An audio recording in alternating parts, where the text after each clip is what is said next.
Hey, I'm Reece Gasby, Glenigan's economic analyst, and welcome to our Glenigan Construction review video for June, which reports on construction activity during the 3 months to May. Now, firstly, let's take a look at project approvals and see exactly what the future development pipeline is looking like. Now, the value of detailed project approvals averaged £6.79 billion per month. And while this is unchanged on last year, let's remember that planning approvals weren't actually that badly affected by the pandemic as project starts were and as main contract awards were. So positively, it is still a 17% increase on 2 years ago. Underlying approvals, which are all those less than £100 million in value, they performed very strongly and they increased 39% against last year and 8% compared to the preceding 3 months. And crucially, they stood 14% higher than the same period in 2019, which demonstrates quite solid all-round growth.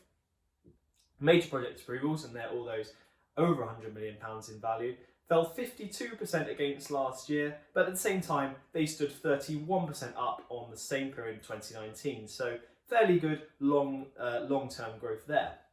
But interestingly, one sector stood out for me this month, and that was the office sector. Approvals for the office sector were up 84% on last year and 79% against the same period 2 years ago. Major office approvals have been very high for quite a few months now, but during the 3 months to May, they stood 261% up on last year and 381% up on the same period in 2019.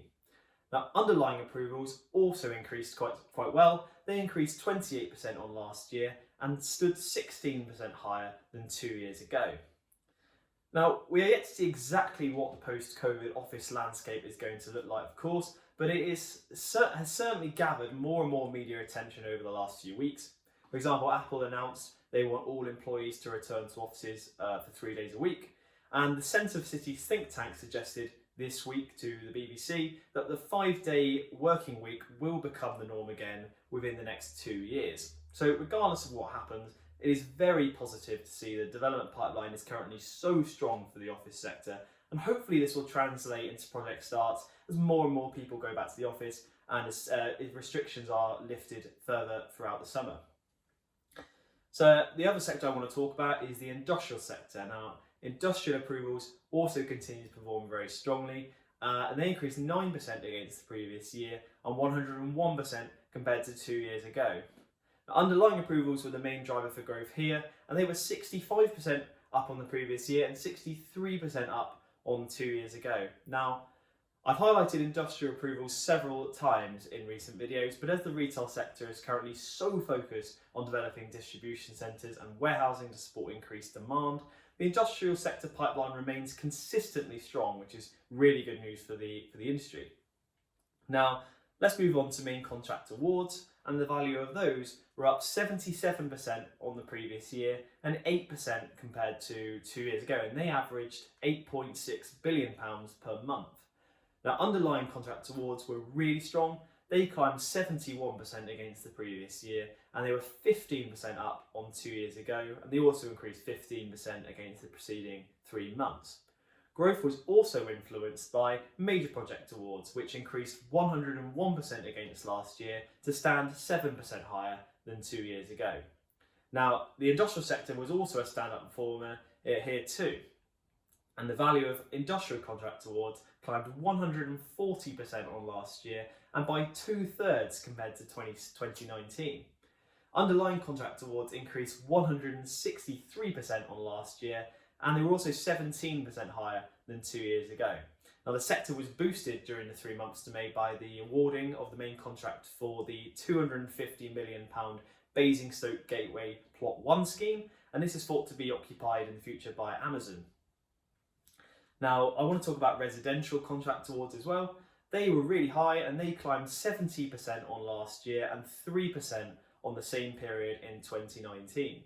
Now, growth in this sector was purely due to underlying contract awards. They were 81% up on last year and 10% higher than 2 years ago, so quite solid growth there for the residential sector. And now we're going to talk about project starts. And the value of work commencing on site during the 3 months to May averaged £5.4 billion per month.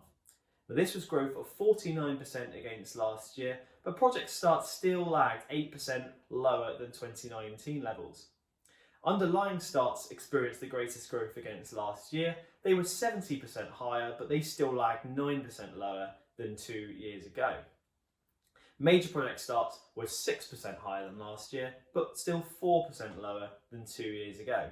And much of the growth for major project starts against last year was largely skewed by the £1.3 billion HS2 Chiltern and Cold Valley scheme, which commenced on site in March.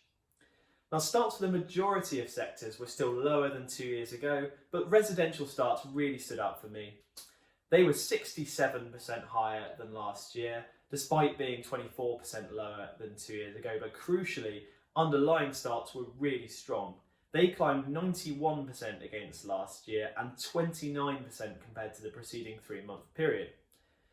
Although against the same period in 2019, underlying starts were still 5% lower. But if you compare that to major project starts for residential, they were 3/4 down on the same period in 2019. So underlying starts largely unchanged on 2 years ago, which is something positive to take away.